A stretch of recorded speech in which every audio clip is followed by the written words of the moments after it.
মুষ্টিবদ্ধ করো, সমাজ থেকে সকল বৈষম্যের কবর রচনা করবার শপথ নাও। হে হতাশাগ্রস্ত জাতি, আসো আল কোরআনের কাছে, আমরা তোমাদেরকে মুক্তির বার্তা শোনাই, আমরা তোমাদেরকে সান্ত্বনার বাণী শোনাবো। আসো হাতে হাত রাখি, সমস্ত বৈষম্য, জুলুম, স্বৈরতন্ত্রের কবর রচনা করে আল্লাহর কোরআনের সমাজ গড়বার জন্য হাতে হাত রাখি। যদি ইনসাফ কায়েম না করা যায়, ইসলাম অনুসরণ করা যায় না, যদি বেইনসাফের বিরুদ্ধে লড়াই না করতে পারো, মিথ্যে মুসলমানিত্বের দাবি ত্যাগ করো। তুমি যদি ইনসাফের জন্য যুদ্ধ করতে না পারো, তুমি যদি বৈষম্যের বিরুদ্ধে লড়াই করার হিম্মত না রাখো, মুসলমানের মিথ্যা দাবি করা ভণ্ডামি ছাড়া কিছুই নয়। আর সর্বোপরি যদি একটি বৈষম্যহীন সমাজ গড়বার জন্য শাহাদাতের রক্ত দিতে হয়, আবু সাঈদদের মতো বৈষম্যের বিরুদ্ধে বুক পেতে দিয়ে জীবন দেওয়ার জন্য শপথ নিতে হবে। কোরআনে পাকের এক একটা আয়াত, কোরআনের এক একটা বিধান আল্লাহর জমিনে বাস্তবায়ন করার জন্য আমাদের জীবন যৌবনের বাজি লাগায় দিতে হবে, বাজি লাগায় দিতে হবে ইনশাআল্লাহ। ইনসাফ কায়েম করতে গিয়ে ছুরি যদি নিজের সন্তানের হাতের উপর দিয়ে যায়, সে হাত স্তব্ধ হয়ে যাবে না, সে হাত থমকে দাঁড়াতে পারবে না। যেখান দিয়ে ইনসাফ যাবে সেখান দিয়ে ইনসাফকে চালিয়ে দিতে হবে। এই সমাজ, এই জমিন এখন বিপ্লবী চায়। সে বিপ্লব আব্রাহাম লিঙ্কনের আদর্শের বিপ্লব নয়, সে বিপ্লব কার্ল মার্কস, মাও সেতুং আর লেনিনদের বিপ্লব নয়। বাংলার মাটি আরেকটা বিপ্লব দেখতে চায়, সে বিপ্লব হবে আল কোরআনের বিপ্লব, সে বিপ্লব হবে ইসলামী সমাজ গঠনের বিপ্লব। সেই বিপ্লবের জন্য 2000 যুবক নয়, যদি 2 লক্ষ যুবকের তাজা বুকের শাহাদাতের রক্তের প্রয়োজন হয়, সে রক্ত দেওয়ার জন্য শহীদ ঈদগাহে কারা কারা জমায়েত হবে, কারা কারা জমায়েত হবে। হ্যাঁ, এটা শুধু কথার কথা না, শপথ। এটা কথার কথা না, শপথ। এটা অঙ্গীকার। কার সাথে? কার সাথে? যেই অপরাধ করে মন্ত্রীর দুলাভাই ছাড়া পেয়েছে, যেই অপরাধ করার পরে এমপির শালার শাস্তি হয় নাই, যেই অপরাধ করার পরে শিল্পপতির বিচার হয় নাই, যেই অপরাধ করার কারণে রাজনৈতিক নেতার কোনো বিচার হয় নাই, একই অপরাধ দুর্বল, গরিব, অসহায় মানুষ করার পরে তার উপর আইনের শাসন 100 ভাগের জায়গায় 200 ভাগ বাস্তবায়ন করা হয়। আল্লাহ নবী বলেছেন, পৃথিবীতে ইসলাম এসেছে শুধুমাত্র ইবাদত, নামাজ, রোজার, হজ, যাকাতের বিধান বাস্তবায়নের জন্য নয়। ইসলাম দুনিয়াতে আগমন করেছে, তার আগমনের অন্যতম উদ্দেশ্য হলো সমস্ত বৈষম্য দূর করে, জুলুম আর বেইনসাফি দূর করে বিশ্ব সভ্যতায় ন্যায় এবং ইনসাফ কায়েম করা।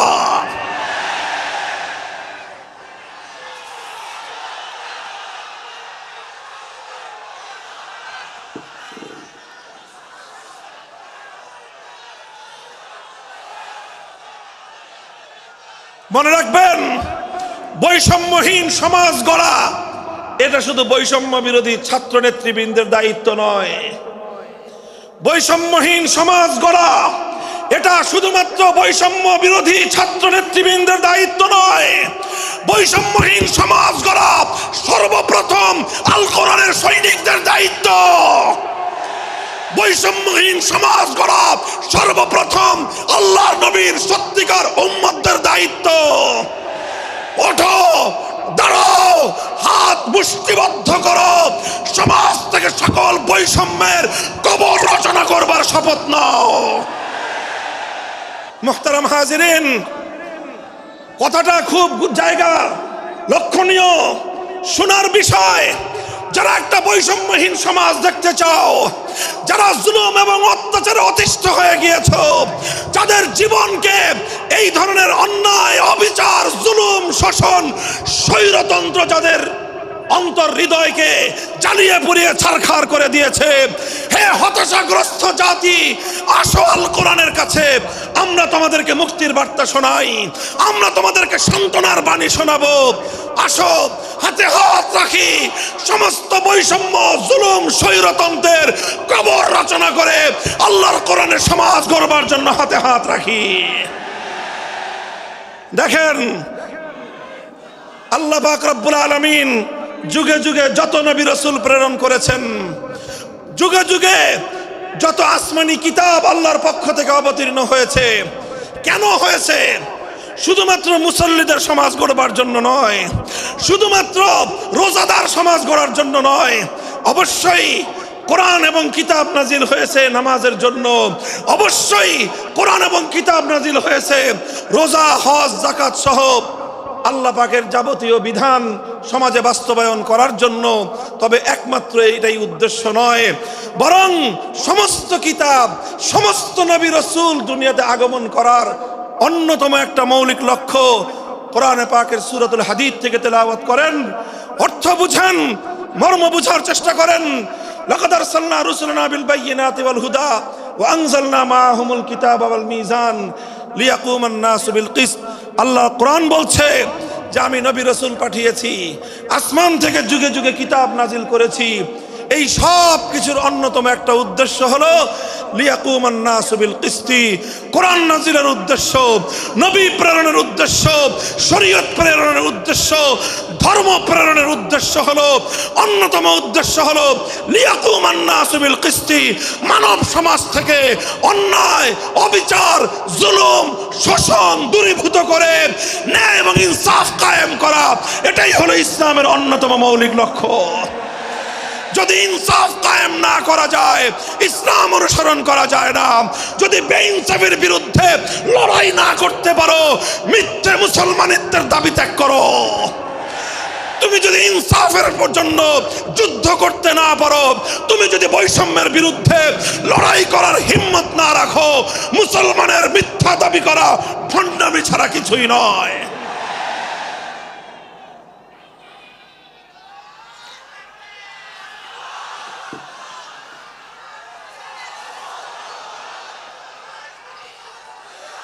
এই জন্য আমাদেরকে বুঝতে হবে, আমাদের জীবনের অন্যতম মিশন, যে জন্য আল্লাহ তার নবীদেরকে পাঠিয়েছেন, নবীদের জীবনের মিশন যা ছিল, নবীর উত্তরাধিকারী, নবীর অনুসারীদের জীবনের মিশনও সেটাই হবে। বলেন কথা ঠিক না বেঠিক? যে পথে গিয়েছে নবীদের জীবন, সে পথে যাবে আমাদের জীবন। যেটা ছিল নবীদের ভীষণ, সেটাই হবে আমাদের ভীষণ। যদি এটাই হয় সত্য কথা, এটাই যদি হয় শপথ, তবে বৈষম্যহীন সমাজ গড়বার জন্য যা করতে হয় তাই করা আমার আর তোমার জিম্মাদারি।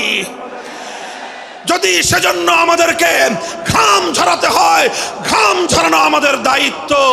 আর যদি সেজন্য চোখের অশ্রু দিতে হয়, চোখের অশ্রু দেওয়া আমাদের দায়িত্ব। যদি সম্পদের কোরবানি করতে হয়, মাল সম্পদের কোরবানি করা, সেটাই আমাদের জীবনের দায়িত্ব এবং উদ্দেশ্য। আর সর্বোপরি যদি একটি বৈষম্যহীন সমাজ গড়বার জন্য শাহাদাতের রক্ত দিতে হয়, আবু সাঈদদের মতো বৈষম্যের বিরুদ্ধে বুক পেতে দিয়ে জীবন দেওয়ার জন্য শপথ নিতে হবে।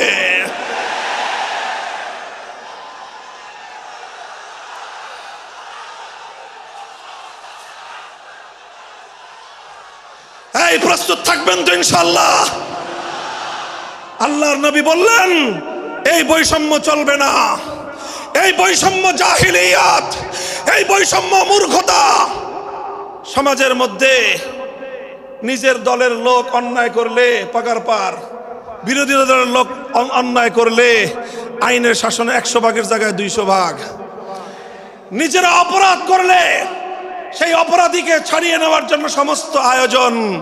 বিপক্ষ মতের লোকজন অপরাধ না করা সত্ত্বেও তাদেরকে কেচোর মতো মাটির গর্ত থেকে ধরে এনে তাদেরকে বিচারের মুখোমুখি দাঁড় করানো, অন্যায়ভাবে তাদের জীবন থেকে তাদের যৌবনের সময়গুলো কেড়ে নেওয়া, বছরের পর বছর অন্ধকার কারা প্রকোষ্ঠে তাদেরকে বন্দি করে রাখা। এই জুলুম এবং অন্যায়ের অবসান যদি না ঘটাতে পারো, পুরুষ এবং যুবক মানুষ হিসেবে আল্লাহর কাছে জবাবদিহিতার সুযোগ থাকবে না। কাজেই তাফসীরুল কোরআন শুধুমাত্র কোরআনের তেলাওয়াতের জন্য নয়, তাফসীরুল কোরআন শুধু আল্লাহর কোরআনের মর্ম বোঝানোর জন্য নয়। আল্লাহর কোরআন তেলাওয়াত করতে হবে, মর্ম বুঝতে হবে, আর তালিমে হিকমতের কর্মসূচির অধীনে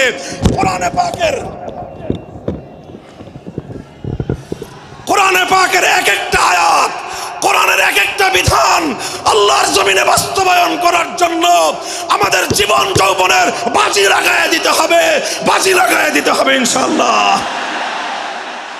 হযরত রাসূল আকরাম সাল্লাল্লাহু আলাইহি ওয়াসাল্লাম বলছিলাম, জাতির উদ্দেশ্যে প্রদত্ত মক্কা বিজয়ী মহাবীর আমিরুল মুমিনিন নবিয়ুল্লাহ খলিফাতুল্লাহ ফিল আরদ খলিফাতুল মুসলিমিন মুহাম্মদুর রাসূলুল্লাহ সাল্লাল্লাহু আলাইহি ওয়াসাল্লামের বক্তব্যের কথা আল্লাহর নবী বললেন, বৈষম্যের কারণে আল্লাহ পাক রব্বুল আলামিন পৃথিবীর বহু জাতিকে ধ্বংস করে দিয়েছেন। সুতরাং শুনে রেখো, আমার দ্বারা বৈষম্য হবে না। শুধু আমার বংশের লোক দেখে, আমার গোত্রের লোক দেখে, আমার রক্তের আত্মীয়তার সূত্রের কারণে আমি অপরাধ প্রমাণিত হওয়ার পরেও তার উপর কোরআনের বিধান বাস্তবায়ন করব না, এটা আমার দ্বারা সম্ভব নয়।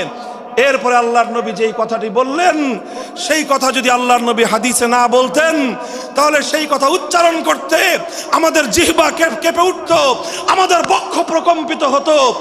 আল্লাহর নবী বললেন, ওয়াল্লাহ লাউ আন্না ফাতিমাতা বিনতা মুহাম্মাদিন সারাকাত লাকাতাতু ইয়াদাহা, ওয়াল্লাহি লাউ আন্না ফাতিমাতা বিনতা মুহাম্মাদিন সারাকাত লাকাতাতু ইয়াদাহা।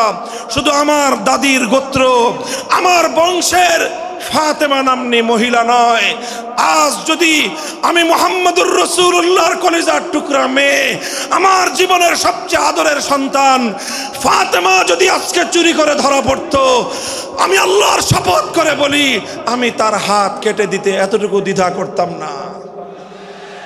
মুহতারাম হাজিরিন, এটাই হলো তালিমে হিকমত। আল্লাহর কোরআনের বিধান বাস্তবায়ন করতে গিয়ে ছুরি যদি নিজের সন্তানের গলার উপর দিয়ে যায়, ইব্রাহিম খলিলুল্লাহর মতো ছুরি চালায় দিতে দ্বিধা করা যাবে না। যদি ইনসাফ কায়েম করতে গিয়ে ছুরি যদি নিজের সন্তানের হাতের উপর দিয়ে যায়, সে হাত স্তব্ধ হয়ে যাবে না, সে হাত থমকে দাঁড়াতে পারবে না। যেখান দিয়ে ইনসাফ যাবে সেখান দিয়ে ইনসাফকে চালিয়ে দিতে হবে। রাসূল আকরাম সাল্লাল্লাহু আলাইহি ওয়াসাল্লাম ঘোষণা করলেন, আল্লাহর আয়াত নাজিল হলো, ইয়া আইয়ুহাল্লাযীনা আমানুত্তাকুল্লাহ ওয়া যারু মা বাকিয়া মিনার রিবা ইন কুনতুম মুমিনিন। হে মুমিনগণ, সুদকে তোমরা পরিহার করো যদি ঈমানদার হয়ে থাকো। যদি ঈমানদার হয়ে থাকো, কি করো তোমরা? সুদকে পরিহার করো। কি করো? ইত্তাকুল্লাহ, তোমরা আল্লাহকে ভয় করো। ওয়াজারু মা বাকিয়া মিনার রিবা, সুদের যা অবশিষ্ট আছে এই সব কিছু তোমরা পরিহার করো। আর যদি না করো, সুদ যদি তোমরা পরিহার না করো, ফাজানু বিহারবিম মিনাল্লাহি ওয়া রাসূলিহি, আল্লাহ এবং তার রাসূলের পক্ষ থেকে যুদ্ধের ঘোষণা শুনে নাও।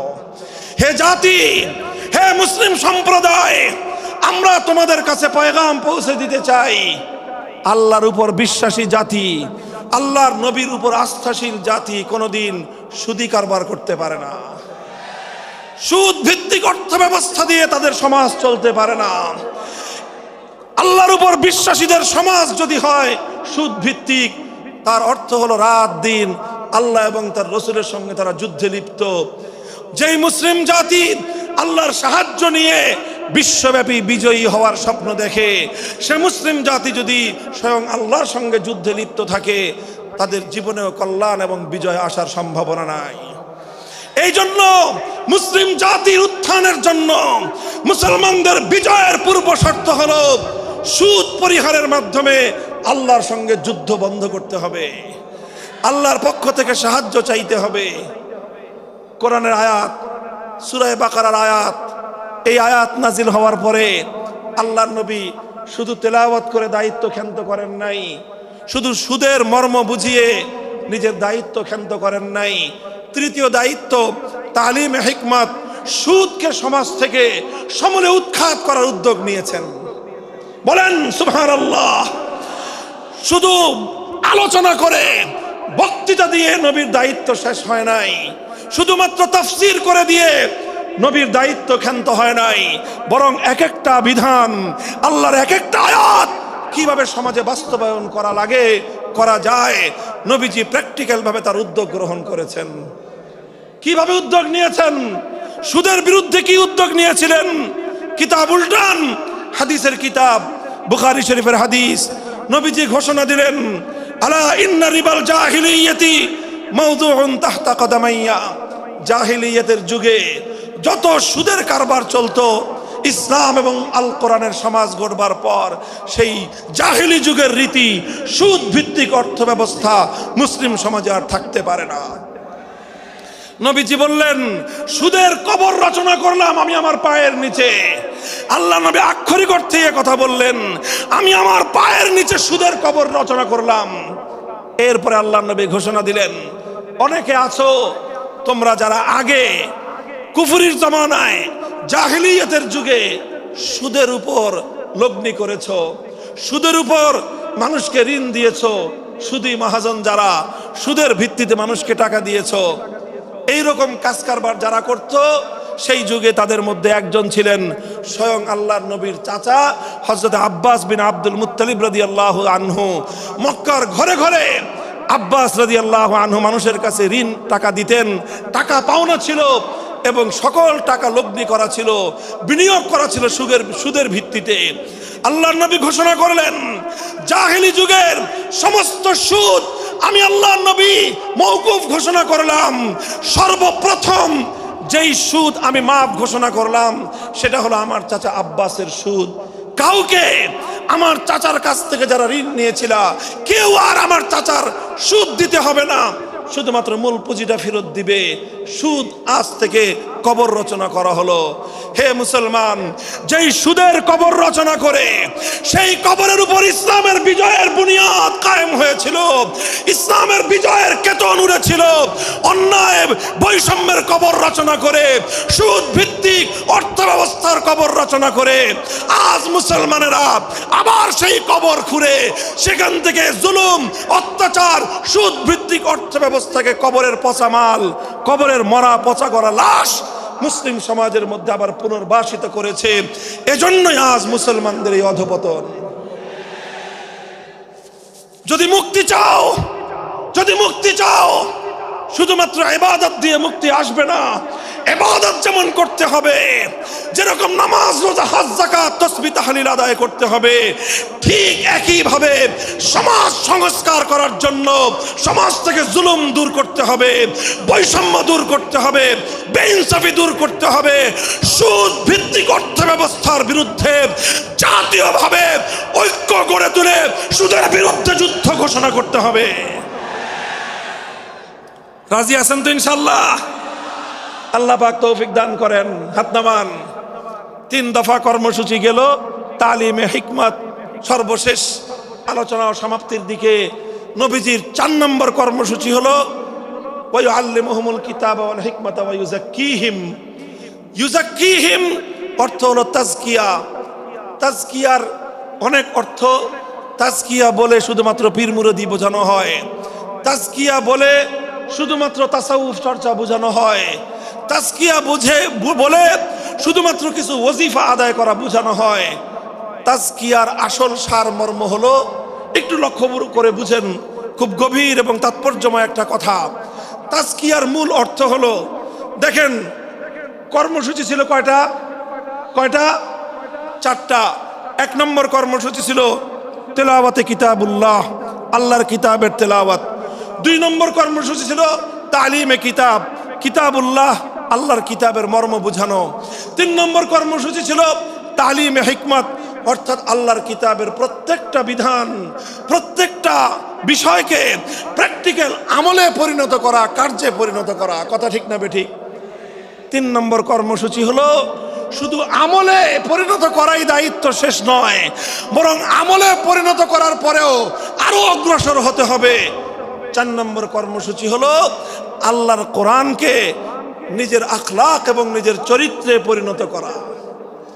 কোরআনকে চরিত্রে পরিণত করা, কোরআনের চরিত্র অর্জন করা, কোরআন যে আখলাকের কথা বলেছে, কোরআন যেই চরিত্রের কথা বলেছে, সেই কোরআনই চরিত্র যখন একজন মানুষ গঠন করতে পারে, এটাকেই বলা হয় তাজকিয়া, এটার নামই হলো তাসাউফ।